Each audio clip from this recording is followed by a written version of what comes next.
الحمد لله وسلام على عباده الذين اصطفى أما بعد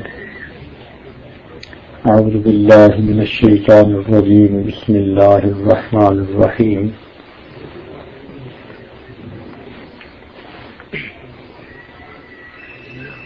وذروا ظاهر الإثم وباطنه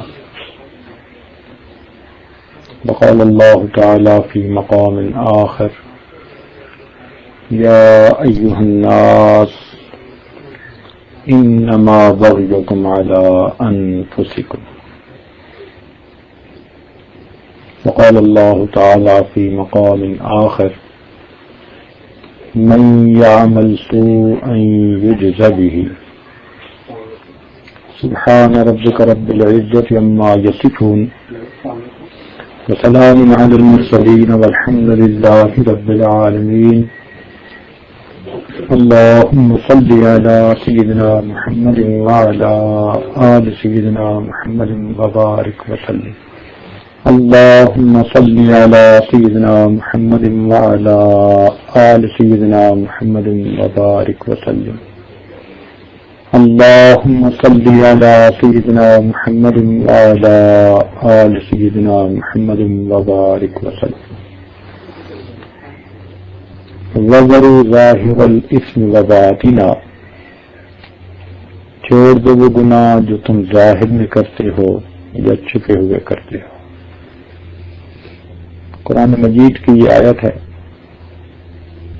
ہمارے لیے پروردگار کا حکم ہے، رولنگ ہے۔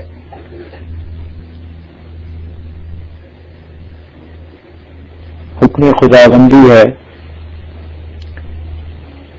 آداب شاہی کا تقاضا یہ ہے کہ ہم اس کو پریکٹس کریں۔ کیا ارشاد فرمایا؟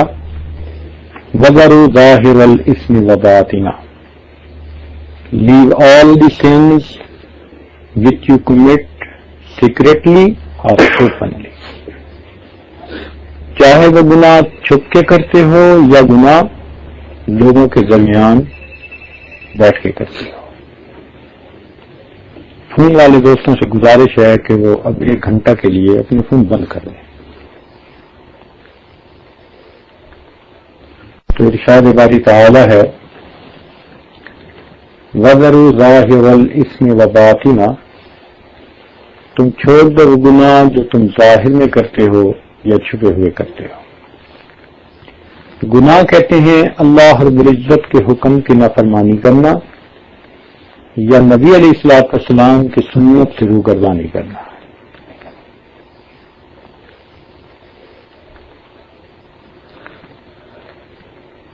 گناہ کی ابتدا کچے دھاگے کی طرح کمزور ہوتی ہے اور گناہ کی انتہا جہاز کے لنگر کی طرح مضبوط ہوتی ہے۔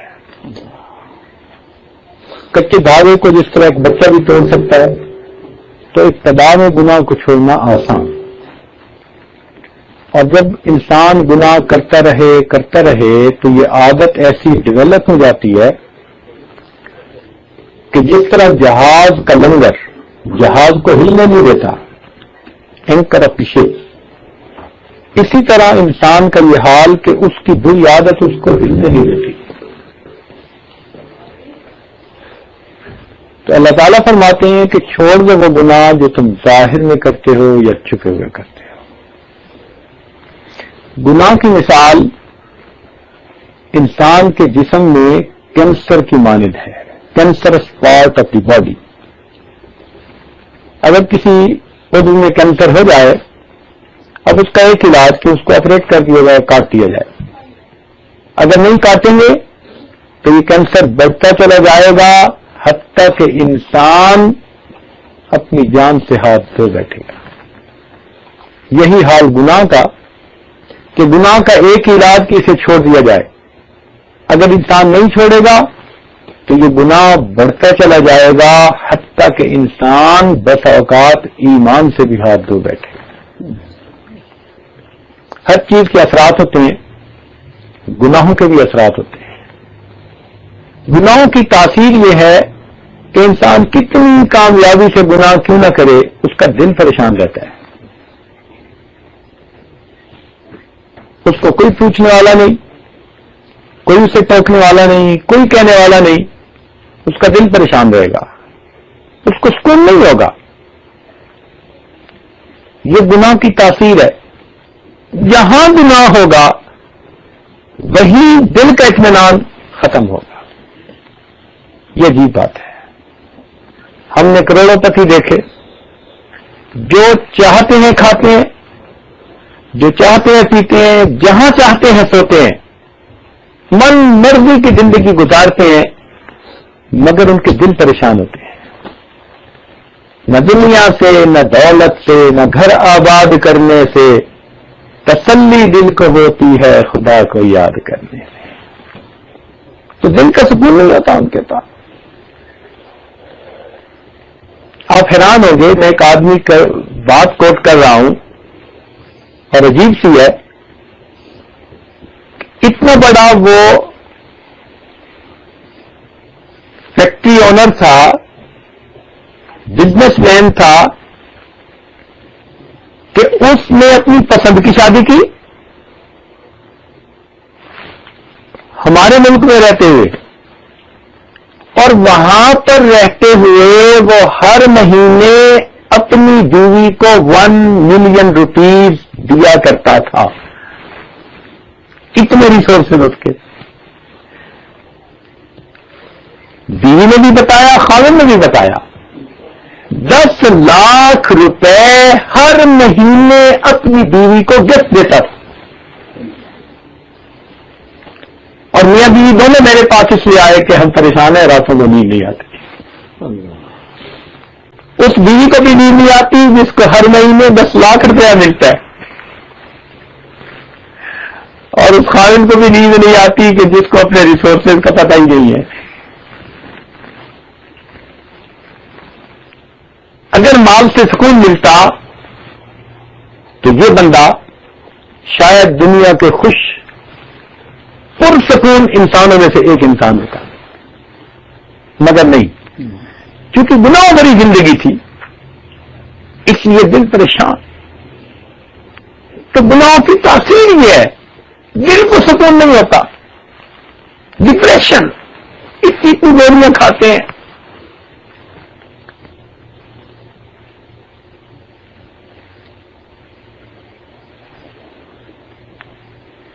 ایک ہی حل ہے دل کے سکون حاصل کرنے کا، کہ انسان گناہوں کو چھوڑے اور نیکی پر زندگی گزارے. آپ نے بڑے ہوٹلوں میں دیکھا بوفے سسٹم کھانے کا ہوتا ہے نا، کھانا پکا کے رکھ دیتے ہیں، ہر بندہ ضرورت کے مطابق لے کے بیٹھ کے کھا لیتا ہے. مگر ہر کھانے کی ٹرے کے نیچے وہ ایک کینڈل جلا دیتے ہیں، ہیٹ سورس. Heat source. پوچھے نا بھائی کیوں ایسا کیا؟ وہ کہتے ہیں کھانا 2-4 گھنٹے گرم رہتا ہے. یہ گناہوں کی مثال اس کینڈل کی مانند ہے. جتنے گناہ کرتے ہیں ہم یوں سمجھیں کہ اتنی بڑی کینڈل اپنی لائف میں جلاتے ہیں، اور وہ ہیٹ ہمیں پریشان رکھتی ہے. کبھی اللہ تعالیٰ اس بندے کے بیٹی کو اس کے لیے ہیٹ سورس بنا دیتے ہیں، کبھی بیٹے کو، کبھی بیوی کو، کبھی اپنی صحت کو، کبھی اپنے بزنس کو. کہیں نہ کہیں سے اس کو ہیٹ ملتی رہتی ہے. پریشان. ایک پریشانی ختم نہیں ہوتی، دوسری اوپر سے، وہ ختم نہیں ہوتی، تیسری اوپر سے. پریشانیاں ہی جان نہیں چھوڑتی. یہ نہیں ہوتا کہ کھانے پینے کا کچھ نہیں، سب کچھ ہوتا ہے، مگر پریشانی ہوتی ہے. اصل وجہ کیا ہوتی ہے؟ اصل وجہ یہ ہوتی ہے کہ انسان گناہ کر رہا ہوتا ہے. چنانچہ ایک تابعی حضرت فضیل اللہ نے فرمایا کرتے تھے کہ میں نے جب بھی اپنے اللہ کی نافرمانی کی، اس کے بدلے میں یا میری بیوی نے، یا بیٹی نے، یا بیٹوں نے، میرے ماتحتوں نے، یا میرے نوکروں نے، یا میری سواری کے جانوروں میں سے کسی جانور نے ضرور میری نافرمانی کی. یہ دستور ہے. اللہ تعالیٰ کی جو بندہ نافرمانی کرے گا، اللہ تعالیٰ اولاد کو نافرمان بنا دے، روتا پھرے گا. وہ بھی بچے تو سنتے نہیں، حضرت کچھ پڑھنے کو بتا دیں اولاد افلاطون بن گئی ہے.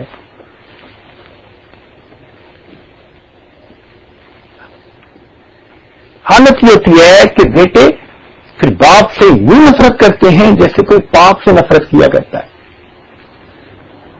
اور یہ ہاتھوں کی کمائی ہوتی ہے، جو کھیتی باڑی ہوتی ہے وہ پھر کاٹ رہے ہوتے ہیں. تو اللہ رب العزت نے صاف اور واضح لفظوں میں فرما دیا وَذَرُوا ظَاهِرَ الْإِثْمِ وَبَاطِنَهُ، چھوڑ دو وہ گناہ جو تم ظاہر میں کرتے ہو یا چھپے ہوئے کرتے ہو. مجھے 90 میں سویڈن میں ایک کورس کرنے کا موقع ملا پروجیکٹ مینجمنٹ کے بارے میں. خیر وہاں رہتے ہوئے ہمیں اس ملک کے بارے میں بڑی معلومات ہوئی. وہ ایک فلاحی ریاست ہے اور امیر ملکوں میں سے ایک ہے. لوگوں کا بجٹ تو ڈیفیشنٹ ہوتا ہے نا، اس ملک کا بجٹ پروفیشنٹ ہوتا ہے. یعنی لوگ سوچتے ہیں پیسہ آئے گا کہاں سے اور وہ سوچتے ہیں پیسہ لگائیں گے کہاں پہ. خرچ تھوڑا آمد زیادہ. لہذا وہاں پر جو بھی بندہ ہوتا ہے اس بندے کو تعلیم مفت دی جاتی ہے. اس کو ہر مہینے یا تو جاب ملے گی، اگر جاب نہیں تو پھر اس کو سوشل سیکورٹی کی طرف سے اتنا ملے گا کہ ٹھاٹ کی زندگی گزار سکے. جس کے پاس گھر نہیں اس کو حکومت کی طرف سے گھر الاٹ کیا جائے گا. بیمار ہوگا جتنا مرضی خرچ ہو حکومت اس کا مفت علاج کروائے گی. تو روٹی، کپڑا، مکان، تینوں مسئلے حل. اس کے بعد انسان کی جنسی ضروریات ہیں، اس ملک کو ہی سیکس فری کنٹری کہا جاتا ہے. پوری زندگی بچے کو کہیں یہی نہیں فارم پہ لکھنا پڑتا کہ اس کا باپ کون ہے. کوئی فارم نہیں پورے ملک میں ایسا کہ باپ کا نام بتانا پڑے. اب بتائیے اس کا مطلب ہے ساری ضروریات پوری ہو گئی. اب وہاں کے لوگوں کو بڑا پرسکون ہونا چاہیے نا. لیکن مزے کی بات بتاؤں کہ اس ملک میں خودکشی کرنے کا ریٹ پوری دنیا میں سب سے زیادہ ہے.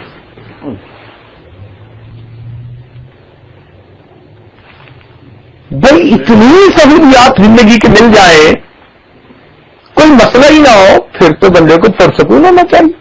مگر نہیں، خودکشی کرنے کا ریٹ پوری دنیا میں سب سے زیادہ وہاں پر ہے.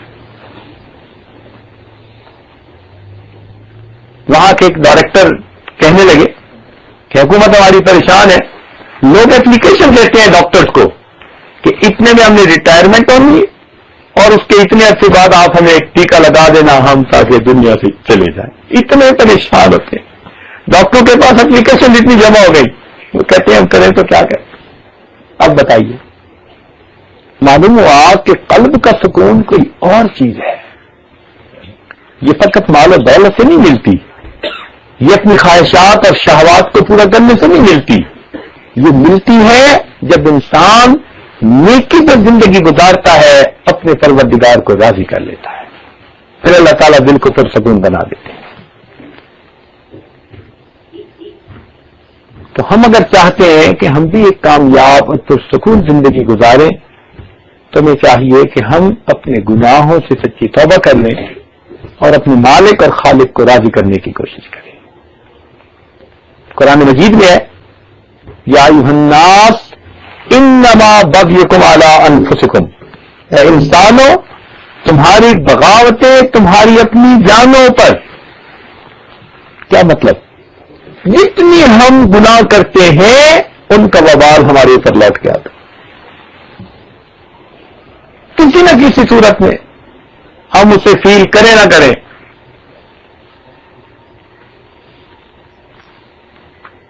ایک مرتبہ میرے پاس فیصل آباد سے ایک خاتون آئی. گھر والوں نے مجھے پیغام بھیجا، میں اپنے مہمان خانے میں مردوں کے پاس تھا. انہوں نے پیغام بھیجا جی کہ خاتون آئی ہے، کوئی بات کرنا چاہتی ہے، اس نے واپس بھی جانا ہے اور زارو قطار ہو رہی ہے جب سے آئی ہے، آپ اس کو ذرا جلدی ٹائم دے دیں. تو یہ آج مہمان خانے سے گھر آیا، پردہ تھا، پردے کے پیچھے وہ خاتون بیٹھ گئی، رو رہی تھی اس وقت تک. میں نے اس سے پوچھا کہ بیوی آپ کیوں پریشان ہیں؟ وہ کہنے لگی جی کہ میں پہلے تو اپنے بارے میں کچھ آپ کو بتا دیتی ہوں. میرا خاوند انڈسٹریلسٹ ہے. 7 سال پہلے ہماری شادی ہوئی. محل نما اس نے مکان بنایا ہوا ہے. ہماری اس وقت تک اولاد کوئی نہیں ہوئی. مگر یہ میرا پرابلم نہیں ہے، اس لیے کہ خاوند مجھ سے خوش ہے، میں خاوند سے خوش ہوں. ہم دونوں آپس میں محبتوں بھری زندگی گزار رہے ہیں، تو یہ پرابلم نہیں ہے. اور کہنے لگی گھر کے تمام اخراجات خاوند نے اپنے ذمہ لیے ہوئے ہیں. کچن کا خرچہ، گیس کا خرچہ، بلوں کا خرچہ، ڈرائیوروں کا خرچہ، گاڑیوں کا خرچہ، جتنے گھر کے خرچے ہیں سب میرا خاوند خود ادا کرتا ہے. میرا پرابلم یہ ہے کہ میرا خاوند مجھے میرے ذاتی خرچے کے لیے ہر مہینے 50,000 روپیہ دیتا ہے اور میں پریشان ہوں، میرے خرچے پورے نہیں ہوتے. آج سے 10 سال پہلے کی بات،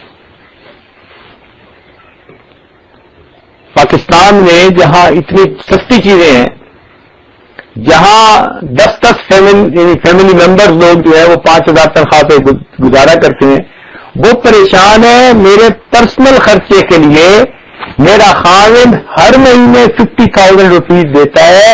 میں پریشان ہوں، میرے خرچے پورے نہیں ہوتے، اور اس نے رونا شروع کر دیا. میرے جیسی تو پریشان عورت کوئی ہوگی. خیر ہم نے بھی چند دنوں تو رونے دیا. جب ذرا محسوس ہوا کہ ماشاءاللہ خاصی دیر اس نے رو لیا، پھر اسے سمجھایا کہ بیوی ذرا بات سنو. بات یہ کہ آپ کی زندگی کی جو ترتیب بنی ہوئی ہے نا، کہ بے پردگی کی زندگی، نمازوں کی پرواہ نہیں، پردے کی پرواہ نہیں، فلاں کی پرواہ نہیں، اپنی منمانی کی زندگی، اس زندگی میں آپ کو سکون نہیں مل سکتا. آپ کا خاوند آپ کو 50,000 کی بجائے 5 لاکھ بھی دینا شروع کر دے. نہیں. میں نے اسے بھی کوٹ کیا. میں نے کہا میرے پاس ایسی خاتون بھی آئی کہ جسے ہر مہینے 10 لاکھ ملتے تھے اور وہ بھی پریشان تھے. کہنے لگی جی پھر سکون مل کیسے سکتا ہے؟ میں نے کہا اس کا طریقہ یہ ہے کہ آپ پچھلے گناہوں سے توبہ کر لیں اور آئندہ نیکوکاری کی زندگی گزارنے کا دل میں ارادہ کر لیں، پھر دیکھنا آپ کے دل کو سکون ملے گا. خیر اچھی خاتون تھی. کہنے لگی جی پھر آپ مجھے طریقہ بتا دیں. اس عاجز نے اسے توبہ کے کلمات پڑھا دیے اور کچھ ضروریات دین کے بارے میں بتا دیا، تو وہ خاتون چلی گئی. تیسرے یا چوتھے مہینے اس نے فون کیا اور فون پر بتانے لگی کہ حضرت جو آپ نے بتایا میں نے ہو بہو اپنی زندگی اس کے مطابق بنا لیا ہے، بڑی پرسکون زندگی گزارتی ہوں. حضرت میرا ذاتی خرچہ مہینے کا 15,000 میں پورا ہو جاتا ہے اور میرے باقی پیسے میں یتیموں، بیواؤں اور غریبوں کے اوپر خرچ کرتی ہوں. پرسکون زندگی گزار رہی تھی. تو سچی بات یہ ہے کہ ہم نے اپنے گناہوں کے سبب اپنے آپ کو پریشان کیا ہوا ہوتا ہے. اگر ہم یہ گناہ چھوڑ دیں تو ہماری زندگی پرسکون ہو جائے. اس لیے ارشاد فرمایا وَذَرُوا ظَاهِرَ الْإِثْمِ وَبَاطِنَهُ، چھوڑ دو وہ گناہ جو تم ظاہر میں کرتے ہو یا چھپے ہوئے کرتے ہو. گناہوں سے توبہ کرنا اللہ رب العزت کو بہت پسند ہے. اتنا پسند کہ حدیث پاک میں فرمایا گیا التائب حبیب اللہ، توبہ کرنے والا اللہ کا دوست ہوتا ہے. یعنی جو بندہ گناہوں سے سچی توبہ کر لیتا ہے، پروردگار عالم اس بندے کو اپنے دوستوں میں شامل فرما لیتے ہیں، اپنے دوستوں میں شامل فرما لیتے ہیں. اور اللہ تعالیٰ نے توبہ کا دروازہ ہر وقت کھلا رکھا ہے.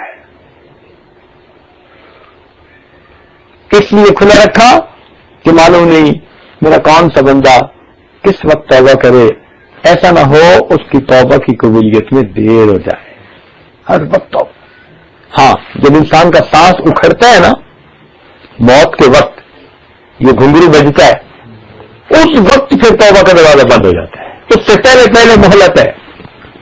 جتنے مرضی گناہ ہو کسی کے پاس، حتیٰ کہ ایک بندہ پیدا ہوا، اس نے ہوش سنبھالا اور گناہ کرنے شروع کیے، ساری زندگی گناہ کرتا رہا، پھر بھی اس کے گناہ تھوڑے ہیں. اللہ رب العزت کی رحمت زیادہ ہے، اگر وہ توبہ کرے گا اللہ تعالیٰ اس کی توبہ کو قبول فرما دے گا.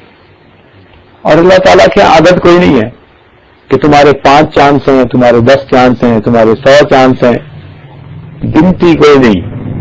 ایک بندے نے جتنی مرضی گناہ کیے، اگر وہ ڈیسائیڈ کر لیتا ہے کہ اب میں نے توبہ کرنی ہے، اللہ تعالیٰ کے ہاں اس کو آر نہیں دلائی جاتی، کوئی ایج لمٹ بھی نہیں ہے. اچھا 65 سال گناہ کرتے رہے، اب بڈھے ہو کے آیا، 90 سال گناہ کرتے رہے، اب کمر دوری ہو گئی، آنکھ سے دیکھا نہیں جاتا، پاؤں سے چلا نہیں جاتا، اب تو نہیں یاد آئی میری عبادت، اب آیا توبہ کرنے. نہیں، 90 سال کا بوڑھا جو گھر میں وقت گزارتا ہے تو کوئی اس کی بات ہی نہیں سنتا، جو کھانستا رہتا ہے تو بچے کہتے ہیں کہ ابو آپ کو کیا ہے، ہر وقت کھانستے رہتے ہیں. 2 بندوں میں بیٹھنا اس کے لیے مشکل ہوتا ہے.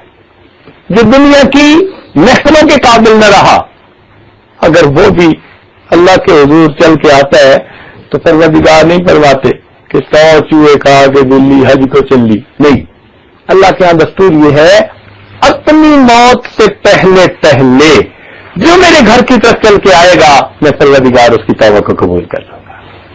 کوئی گناہوں کی لمٹ نہیں ہے، تم نے اتنے کیے، تم نے اتنے کیے، تم نے اتنے کیے، نہیں، جتنے بھی گناہ کیے پروردگار یاد نہیں دلاتے.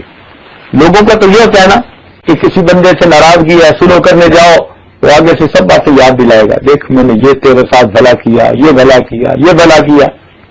اللہ تعالیٰ کے ہاں یہ یاد دہانی بھی نہیں. بندہ آتا ہے، توبہ کرتا ہے، اللہ رب العزت اس کی توبہ کو قبول فرما لیتے ہیں. وہ مالک کتنا قریب ہے، وہ مالک اپنے بندوں پہ کتنا مہربان ہے.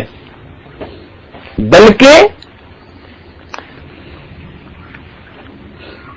دنیا والوں سے ایک دفعہ مانگو کوئی چیز تو وہ دے دیں گے، دوسری دفعہ مانگو تو آگے سے موڈ بنائیں گے، اور تیسری دفعہ ملنا چھوڑ دیں گے، اور چوتھی دفعہ زبان سے کہہ دیں گے بھائی آپ کو مزید تعلق رکھنے کی ضرورت نہیں، ہر وقت مانگتے ہی رہتے ہیں. تو دنیا کا یہ حال کہ چند دفعہ مانگو تو تعلق توڑ لیتے ہیں، اور اللہ رب العزت کا یہ معاملہ ایک دفعہ مانگو وہ دیتا ہے، دوسری دفعہ مانگو وہ دیتا ہے، تیسری دفعہ ہر بار مانگو، بار بار مانگو، جتنی بار مانگو گے اتنی بار اللہ تعالیٰ عطا فرماتے ہیں. بلکہ جو بندہ ہر چیز اللہ سے مانگے، ہر حال میں اللہ سے مانگے، اللہ رب العزت اسے اپنے اولیاء میں شامل فرما لیتے ہیں. فرماتے ہیں یہ تو کسی اور سے مانگتا ہی نہیں، صرف مجھ ہی سے مانگتا ہے، اس لیے میرے دوستوں میں شامل ہوتا ہے. اللہ رب العزت تو اتنا دیتے ہیں، اتنا دیتے ہیں.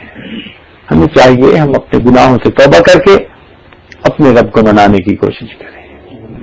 سب سے آسان کام دنیا میں اگر کوئی ہے نا تو میں رب کو منانا ہے، سب کو آسان. میں نے ایک مرتبہ ایک بچیوں کا مدرسہ تھا، بخاری شریف کی تعلیم یافتہ بچیاں تھیں، ان کا وائوا لے رہا تھا، انٹرویو لے رہا تھا. میں نے ایک کوشچن ان سے پوچھا کہ یہ بتاؤ کہ دنیا میں کس کو منانا سب سے آسان کام ہے. جب میں نے یہ پوچھا تو ایک بچی نے جواب دیا جی ماں کو منانا سب سے آسان. میں نے پوچھا وہ کیوں؟ کہنے لگے جی اس لیے کہ ماں کے دل میں اللہ نے محبت ہی ایسی ڈال دی ہے اولاد کی کہ اس کو منانا سب سے آسان. میں نے کہا کوئی اور اس کی دلیل دو. کہنے لگی جی میں گھر میں دیکھتی ہوں میرے بڑے بھائی جان ہیں، کبھی کبھی اگر وہ الٹا سیدھا کوئی کام کر لیتے ہیں تو امی ان کو ڈانٹ ڈپٹ کرتی ہے، سمجھاتی ہے یہ نہیں کرو یہ نہیں کرو، اور بھائی موڈ بنا کے باہر نکل جاتا ہے تو وہی امی جو اس کو ڈانٹ رہی تھی تھوڑی دیر کے بعد مصلے پہ بیٹھی رو رہی ہوتی ہے، دعا مانگ رہی ہوتی ہے، اللہ میں نے بیٹے کو ڈانٹا تو ہے مگر میرا بیٹا کوئی انتہائی قدم نہ اٹھا لے، اللہ خیریت سے واپس آ جائے. اب وہ بیٹھی رو رہی ہے. میں کہتی امی رو کیوں رہی ہو؟ کہتی ہے بیٹی ڈانٹا تو اس لیے کہ سمجھانا تھا. مگر میں چاہتی ہوں کہ بیٹا جلدی آ جائے، میں اسے دیکھوں. اور اگر بیٹا رات تک نہیں آتا، گھر کے سارے لوگ کھانا کھا لیں گے، امی کھانا نہیں کھائے گی کہ میرا بیٹا گھر سے باہر ہے، پتہ نہیں اس نے کھایا یا نہیں، وہ آئے گا تو میں کھانا کھاؤں گی. پھر نیند کا وقت ہوتا ہے تو سارے لوگ سو جاتے ہیں، امی نہیں سوتی، کیروٹیں بدلتی رہتی ہے، آنکھیں نیند سے بوجھل ہوتی ہیں، جاگتی رہتی ہے کہ بیٹا آئے گا تو میں اسے کھانا دوں گی. ایسا نہ ہو کہ میرے بیٹے کو دروازے کے باہر انتظار میں کھڑا ہونا پڑے. اور بیٹا آتا ہے اور آ کے اپنے کمرے میں گھس جاتا ہے، امی میرے پاس آتی ہے، کہتی ہے بیٹی وہ اپنے کمرے میں چلا گیا، تم ذرا کھانا بنا کے اپنے بھائی کو دے تو صحیح. ویسے کہ امی اس نے کمرہ بند کر لیا، اب وہ کہاں کھولے گا، اچھا صبح دے دیں گے. نہیں بیٹی اس کو بھوک لگی ہوگی، کیسے مجھے نیند آئے گی اگر میرا بیٹا بھوکا ہے. تو ماں کا یہ حال کہ کیسے نیند آئے گی اگر اس کو بھوک لگی ہوئی ہوگی. اگلے دن صبح امی فجر پڑتے ہی میرے پاس آتی ہے، اچھا ناشتہ بنا کے بھائی کو دو. میں کہتی ہوں امی ایک طرف تو آپ اتنی ناراض ہیں اور دوسری طرف کہتی ہے کہ اس کو جلدی کھانا دو. بیٹی میں کیا کروں، آخر ماں ہونا تو میرے دل میں بچے کی محبت. اچھا امی آپ چاہتی کیا ہے؟ تو ماں کہے گی بس میں یہ چاہتی ہوں کہ تیرا بھائی آ کر میرے سامنے سوری کر لے، ایکسکیوز کر لے، معذرت کر لے، تو بس میں اس کو جو ہے راضی ہو جاؤں گی.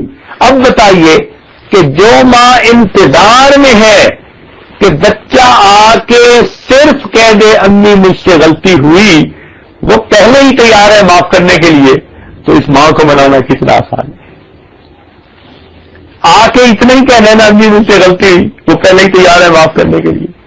اور میں نے کہا کہ اچھا اگر اتنی ماں ناراض ہے کہ اس کے سوری کرنے پر بھی معاف نہیں کرتی، پھر کہنے لگی جی اگر بھائی آ جائے معافی مانگ لے اور امی پھر بھی معاف نہ کرے، تو اگر بھائی امی کے پاؤں پکڑ لینا تو یہ تو ہو ہی نہیں سکتا امی معاف نہ کرے، اسی وقت ملتا جائے گی اور ماں معاف کر دے گی. میں نے کہا اچھا اتنی ناراض کہ پھر بھی معاف نہیں کرتی، پھر بتائیں. کہنے لگے جی اگر اتنی امی ناراض ہو کہ پاؤں پکڑنے پہ بھی نہیں مانی، تو اگر بھائی معافی مانگتے ہوئے اس کی آنکھوں سے آنسو نکل آئے، امی کبھی برداشت نہیں کر سکتی، اسی وقت اپنا دوپٹہ لے گی اور بھائی کے آنسو پوچھے گی، کہے گی بیٹا رو نہیں، چل میں نے تجھے معاف کر دی. تو معلوم ہوا کہ ماں کو اتنی محبت ہوتی ہے، ایک آنسو اگر بیٹے کی آنکھ سے ٹپکے تو ماں کا دل کسیج جاتا ہے، جتنی ناراض ہو وہ معاف کر دیتی ہے. یہ ماں کی ممتا بھی عجیب چیز ہوتی ہے، عجیب چیز ہوتی ہے. اللہ اکبر، اللہ اکبر. میں آپ کو ایک سچا واقعہ سناؤں، قریب کے شہر کا واقعہ ہے، دیہات کا واقعہ ہے. ایک نوجوان تھا، دیہات کا رہنے والا، اللہ کی شان دیکھیں، پڑھ لکھ گیا، اچھی نوکری مل گئی انجینئر کی. اب شہر میں رہتے ہوئے اس کو کوئی کسی جگہ رشتہ پسند آ گیا، اس نے اپنی بات چلائی اور شہر کی اس لڑکی سے اس کا نکاح ہو گیا. والدین بوڑھے تھے اور یہ ان کا اکلوتا بیٹا. اب جب شادی پسند کی ہو گئی تو اس نے شہر میں رہنا شروع کر دیا. کبھی کبھی یہ دیہات میں اپنے ماں باپ کو ملنے جاتا، بیوی ایسی کہ وہ اس پر بھی ٹوکتی، اتنی دیر لگا کے کیوں آئے. اب بہت کم جاتا ماں باپ کے پاس، تھوڑا بہت خرچہ دے دیتا، باقی پسند کی شادی تھی تو ادھر سارا کچھ اس کی ضروریات پوری کرنی پڑتی. خیر اب اس کا تعلق اپنے والدین سے بہت ہی زیادہ ڈائلیوٹ ہو گیا، بہت ہی زیادہ کمزور ہو گیا. اسی دوران اس کو سعودی عرب سے آفر آ گئی، یہ وہاں چلا گیا. اب وہاں جا کے تو بالکل ہی پیچھے کا خیال ہی نہیں، نہ کبھی خرچہ بھیجتا اور نہ پتہ کرتا. بوڑھے والدین اپنے حال میں زندگی گزار رہے ہیں. اسی حال میں یہ 13 سال سعودی عرب میں رہا. اب وہاں رہتے ہوئے اس کو اتنا شوق ہوا کہ یہ ہر سال بیوی بچوں کے ساتھ حج کرتا. جب اس نے 13 حج کیا نا تو کھڑا ہو رہا تھا. ایک عالم اسے ملے، یہ اس عالم کو بتاتا ہے کہ حضرت میں بہت پریشان ہوں. ان کا کیوں؟ کہنے لگا 13 حج کیے، ہر سال حج کرنے کے ہفتہ کے اندر میں خواب دیکھتا ہوں جیسے کوئی مجھے کہتے ہیں کہ تیرا حج قبول نہیں ہوا، اور اس دفعہ میں 13واں حج کر چکا ہوں اور پھر مجھے کہا گیا کہ تیرا حج قبول نہیں ہوا، میں پریشان ہوں۔ ان بزرگوں نے کہا کہ اچھا، اگر حقوق اللہ تو پورے کر رہا ہے تو حقوق العباد دیکھ، کہیں ایسے تو نہیں کہ اس میں کوتاہی کر رہا ہو۔ اب اس نے حالات میں ایسے کہا، میں نے تو بالکل ہی والدین سے تعلق توڑ لیا، نہ ان کو کوئی خرچہ، نہ ان کی خیر خبر، کوئی اتا پتہ ہی نہیں ہے۔ ان کا میاں جاؤ پھر پہلے ان کو منا لو، تب تیری باتیں قبول ہوں گی۔ یہ اپنے گھر آیا، بیوی کو حالات سنائے، کہنے لگے میں جاتا ہوں، میں ان کی خیر خبر پوچھ کے آتا ہوں۔ خیر ملک میں آیا، اب جب اپنی بستی کے قریب پہنچا نا، اس کو تو یہ بھی پتہ نہیں تھا کہ وہ زندہ بھی آئی یا نہیں، 13 سال گزر گئے تھے۔ اب اس نے ایک نوجوان سے پوچھا کہ بھائی وہ فلاں لوگ کس حال میں؟ اس نے کہا جی وہ ان کی پہچانتا نہیں تھا، 13 سال جو گزر گئے تھے۔ انہوں نے کہا ان کا ایک نوجوان بیٹا تھا، وہ تو پتہ نہیں کہاں چلا گیا، بہرحال اس کے والدین اسے یاد کرتے تھے، تو والد کچھ عرصہ ہوا فوت ہو گیا، ماں اس کی زندہ ہے، لیکن اس کے بھی آنکھوں پہ موتیا گند آ گیا، کالا موتیا، لیکن بگائی چلی گئی، اور پچھلے دنوں اس پر فالج بھی اٹیک ہوا ہے، پتہ نہیں اب وہ کے سال میں ہے، وہ بھی لگتا ہے تھوڑے دن کی مہمان۔ اب جب اس نے یہ سنا تو اس کو بڑا صدمہ ہوا۔ اب اس صدمے کی وجہ سے یہ گھبرائے ہوئے دل کے ساتھ آگے جا رہا تھا، چلتے چلتے اپنے گھر کے دروازے پہ پہنچا، کواڑ بند تھے مگر کنڈی کوئی نہیں لگی ہوئی تھی۔ اس نے آہستہ سے دروازہ کھولا، اندر گیا۔ جب اندر گیا تو کیا دیکھا کہ چارپائی بچھی ہوئی ہے اور اس کی والدہ ہڈیوں کا ڈھانچہ وہ لیٹی ہوئی ہے۔ یہ قریب گیا کہ میں دیکھوں کہ امی سوئی ہوئی ہے، یہ جاگی ہوئی ہے۔ جب قریب گیا تو دیکھا کہ وہ نہ کچھ ہونٹ ہل رہے ہیں اور کوئی بات کر رہی ہے۔ اس نے کہا پتہ نہیں کیا پڑھ رہی ہے، اس کو یہ تو پتہ چل گیا تھا کہ اس کو نظر کچھ نہیں آتا۔ اب یہ آہستہ قدموں کے ساتھ گیا اور بالکل قریب جا کے بیٹھ گیا۔ اس نے قریب جا کے سنا، اس کی ماں اپنے اللہ سے دعا مانگ رہی تھی اور کہہ رہی تھی اللہ میرا خاوند تو دنیا سے چلا گیا، اب ایک ہی بیٹا ہے وہ بھی مجھ سے دور ہے، میرے مالک میرے اس بیٹے کو واپس بھیج دینا تاکہ جب میں مروں تو مجھے قبر میں اتارنے والا کوئی تو میرا محرم ہو۔ 13 سال گزر گئے، 13 سال کے بعد بھی ماں مایوس نہیں، پھر بھی دعا مانگ رہی ہے اللہ خاوند تو میرا چلا گیا، ایک ہی بیٹا ہے میرے پاس اسے بھیج دینا، جب میں مروں تو مجھے قبر میں اتارنے والا کوئی تو میرا محرم۔ جب اس نے یہ سنا تو کہنے لگا اماں میں آپ کا بیٹا آ گیا ہوں۔ تو ماں نے حیران ہو کر بیٹی تم آ گئے ہو؟ اس نے شفقت سے اس کے سر پہ ہاتھ پھیرا۔ اللہ کی شان، اسی وقت اس ماں کو ہارٹ اٹیک ہوا اور بیٹے کی آنکھوں کے سامنے اس نے جان دی۔ خیر یہ نوجوان اس کے کفن دفن سے فارغ ہوا، ماں سے معافی تو مانگی لی تھی، واپس آیا، اگلے سال سے پھر حج کیا۔ جب 14واں حج کیا تو 14ویں حج کے بعد اس نے خواب دیکھا، کوئی کہنے والا کہہ رہا تھا کہ اللہ تعالیٰ نے تیرے اس عمل کی برکت سے یہ حج بھی قبول کر لیا اور پچھلے 13 حجوں کو بھی قبول کروا لیا۔ تو بتانا مقصد یہ تھا کہ ماں کا تعلق تو ایسا ہوتا ہے۔ تو وہ بچی کہنے لگی کہ سب سے آسان ماں کو منانا، لیکن میں نے اسے سمجھایا کہ ایک ہستی ایسی ہے کہ اس کو منانا اس سے بھی زیادہ آسان ہے، تو بڑی حیران ہو گئی، کہنے لگی جی ماں سے بھی منانا آسان ہے؟ میں نے کہا ماں کو بھی منانا ہو نا تو چل کے جانا پڑے گا، ماں کو بھی منانا ہو تو منہ سے معافی مانگنی پڑے گی، ہاتھ سے پاؤں پکڑنے پڑیں گے، کچھ نہ کچھ ظاہر کرنا پڑے گا کہ میں معافی مانگنا چاہتا ہوں۔ مگر ایک بات ایسی ہے، انسان کہیں چل کے نہ جائے، زبان سے کچھ نہ بولے، فقط اپنے دل میں اپنے گناہوں پہ اگر نادم اور شرمندہ ہو جائے، وہ دل کی ندامت کو قبول کر کے اس کے پچھلے سب گناہوں کو معاف کروا دیتے۔ چنانچہ حدیث پاک میں آتا ہے الندم توبۃ، جب بھی کوئی بندہ اپنے دل میں گناہوں پہ نادم ہوتا ہے اللہ تعالیٰ اس کے دل کی ندامت کو قبول فرما کے توبہ قبول فرما لیتے ہیں.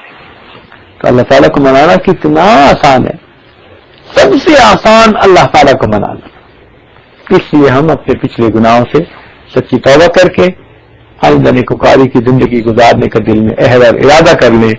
رب کریم مہربان ہے، وہ یقیناً گناہوں کو معاف فرما دے. اس لیے آج فرمایا اے میرے بندے، اگر تیرے گناہ آسمان کے ستاروں کے برابر ہیں، اگر تیرے گناہ ساری دنیا کے سمندروں کے پانی کے قطروں کے برابر ہیں، اور اگر تیرے گناہ ساری دنیا کے درختوں کے پتوں کے برابر ہیں، اگر تیرے گناہ ساری دنیا کی ریت کے ذرات کے برابر ہیں، میرے بندے تیرے گناہ تھوڑے ہیں، میری رحمت زیادہ ہے، تو آ کے توبہ کرے گا، میں پھر بھی تیری توبہ کو قبول کر لوں گا.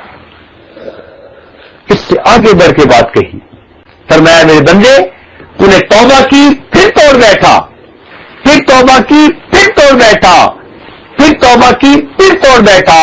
100 بار اگر توبہ شکستی بازا، تو نے 100 دفعہ توبہ کی، 100 دفعہ توڑ بیٹھا، میرا در اب بھی کھلا ہے، تو آ کے توبہ کر لے، میں تیری توبہ کو قبول کر لوں. تو میرے دوستو، اگر اللہ تعالیٰ توبہ قبول کرتے ہوئے نہیں تھکتے تو ہم توبہ کرتے ہوئے کیوں تھک جاتے ہیں؟ جب وہ پروردگار توبہ قبول کرتے نہیں تھکتا، ہم توبہ کرتے ہوئے کیوں تھک جاتے ہیں؟ ہمیں بھی چاہیے ہم اپنے گناہوں سے سچی توبہ کر کے آئندہ نیکوکاری پرہیزگاری کی زندگی گزارنے کا ارادہ کریں، تاکہ رب کریم ہم سے راضی ہو جائیں، دنیا آخرت کی ہماری زندگی سنور جائے. وآخر دعوانا ان الحمد للہ رب العالمین.